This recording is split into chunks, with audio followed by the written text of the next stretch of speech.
Hey everybody, this is Perch. I see this question come up a lot, and it's one of those debates in Twitter, and it's kind of a little bit like when somebody throws out the words Hitler or Nazi now on social media.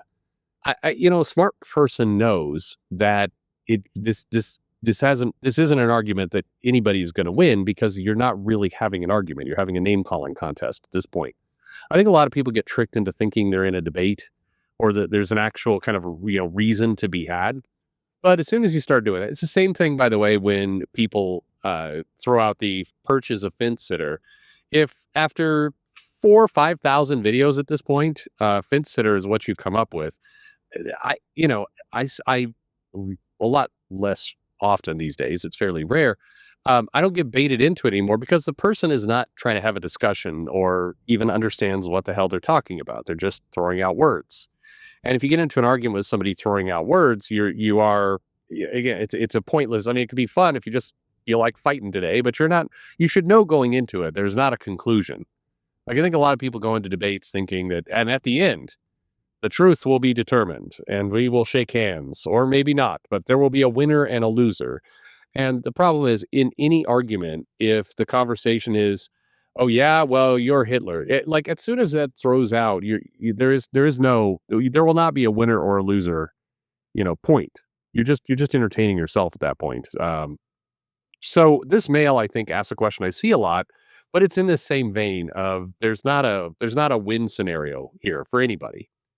So here we go. It says, "Dear Perch, I listened to your show. I can't say I agree with a lot of what you say, but I appreciate that you are knowledgeable about comics, and I will give you that at least. I'll give you that at least. You are knowledgeable. You, I don't agree with you very often, but I will admit you're smart and know what you're talking about." uh, let's let's play that back a little bit. I don't agree with you, but you're usually right. I mean, all right. That's fine. One of the comments I've seen you make is that you can't tie politics to comics. However, anyone who has read enough comics, by the way, if you find yourself writing a couple sentences ago, you said you're very knowledgeable about comics, and now you're writing this sentence. If you've read comics, you understand there's an issue here with those two statements. They're in conflict with each other.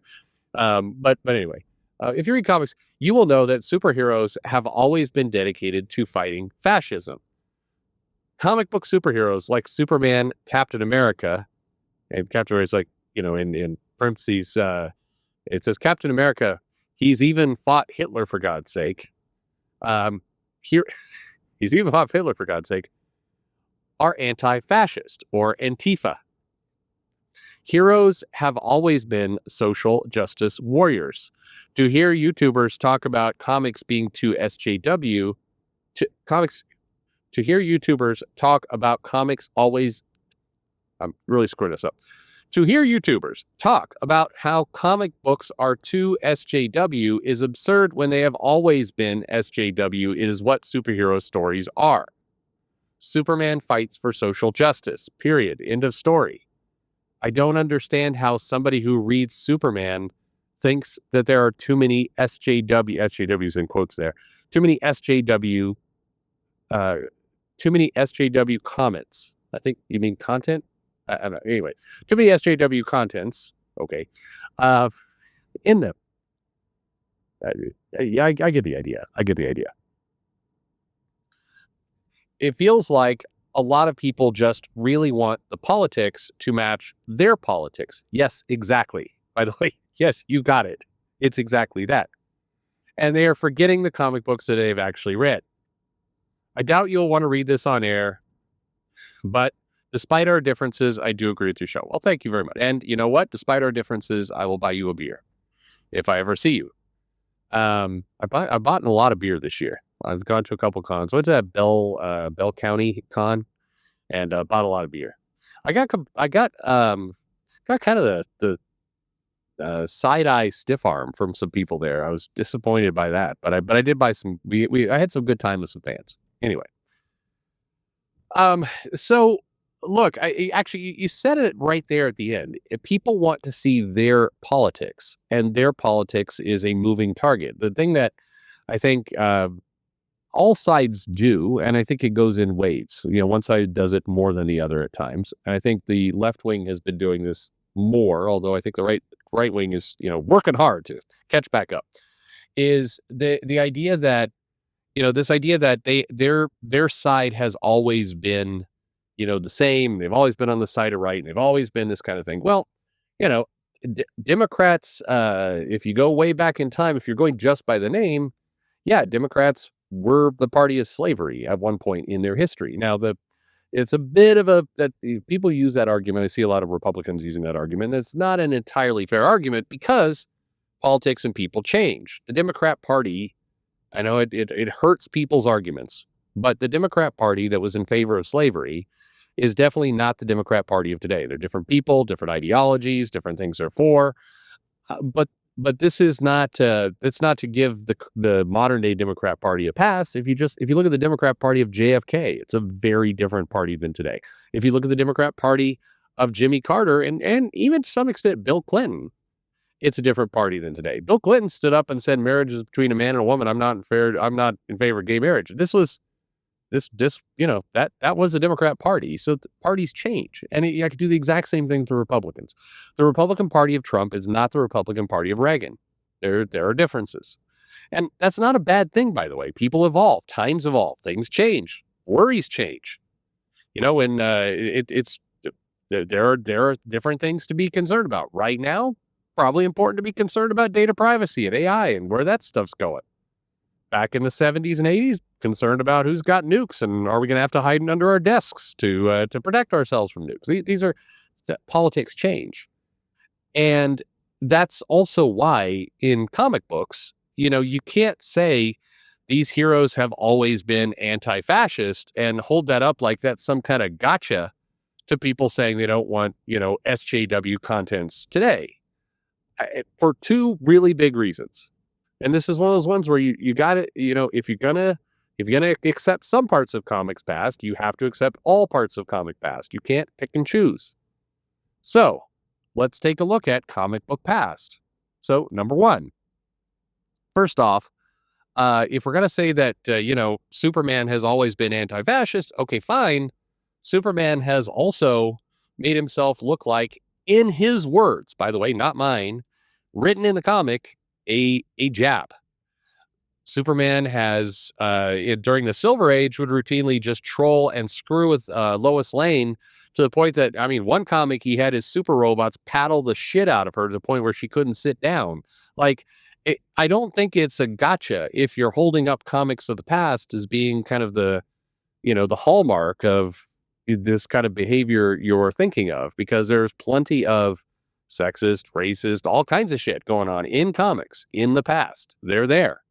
And maybe this is one of the reasons, by the way, why people seem so determined to say, well, we should censor and hide those comics in the past, because they're uncomfortable with the fact that they really want to use this example of, well, Captain America, Superman, Batman, all these characters have always been left wing. And it's like, yeah, except for comics where they said they weren't, or or you got the Justice League, and Wonder Woman can make cookies. That's what she's good at. These are, this isn't me paraphrasing. These are comics, and they existed. So if you're going to use the comic books that have always been this way, then you're going to have to accept that, yeah, they've always been a lot of things, and you got to take those things too.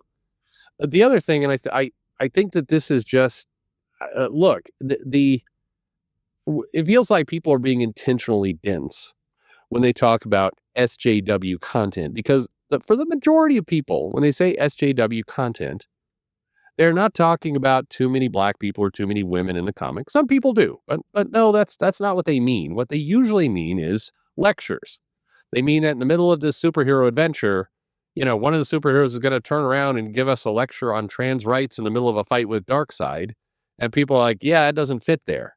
That is the thing that the majority, the normies, are actually, irritated by when you talk about this type of content. They're not talking about, we can't have gay people in comics. We've had gay people in comics for a long time in various places.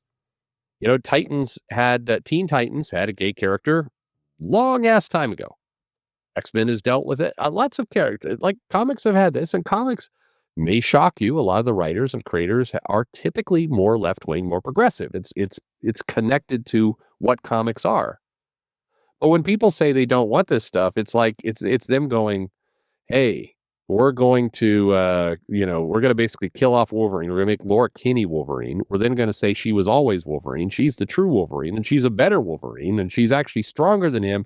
He's got 50 years of comics going on, but we're going to say this woman who was introduced a decade ago is somehow vastly superior to him in every way, and we're going to be bitchy when, character. We're basically going to troll our audience by having a villain go, well, you're a girl Wolverine. It's like, I'm just Wolverine, you bigot.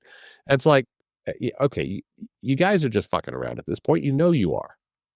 And that's what people are complaining about. They're not complaining. Like, again, there are some, but the vast majority of people are not in there going, hey, Captain America was seen with a black guy. And Captain America that I know wouldn't do that. Yeah, Captain America obviously would.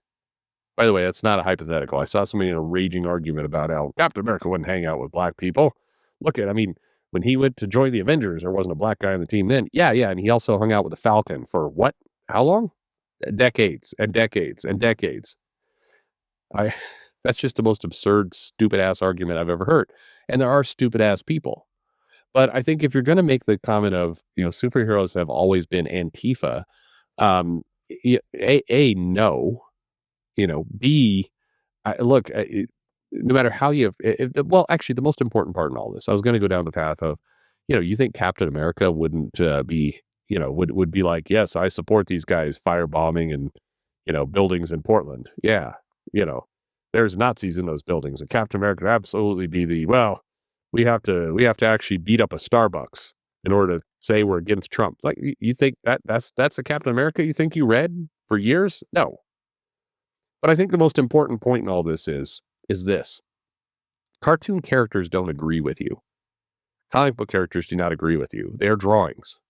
They're the mouthpiece for whoever is writing them. And the reality is Frank Miller's voice coming out of Daredevil and Ann Nesenti's voice coming out of Daredevil and Charles Solei's voice coming out of Daredevil and Mark Waid's voice coming out of Daredevil gives Daredevil 4 different voices. You can't hang your hat on this comic book character agrees with me. This comic book character doesn't exist. You could say Mark Waid agrees with you. You could say Charles Soule agrees with you. But you can't say Daredevil agrees with you because Daredevil isn't real. It's a drawing. And the values that come out in Daredevil are highly dependent on whoever is writing Daredevil or Batman or Superman or Captain America. I do wish it was a more common throughput of all these ideas, but it's not. So, look, at the end of the day, comic book characters are there for your entertainment.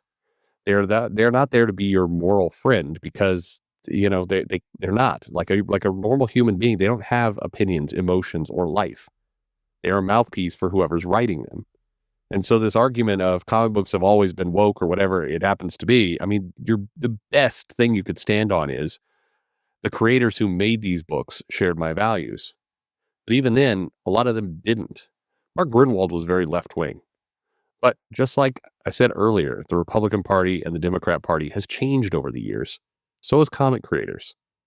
If you think that, pick somebody today, V.I. Ayala and Mark Grunwald, both of whom would likely say they were left-wing Democrats. If you think they actually think the same way, you're crazy. They didn't.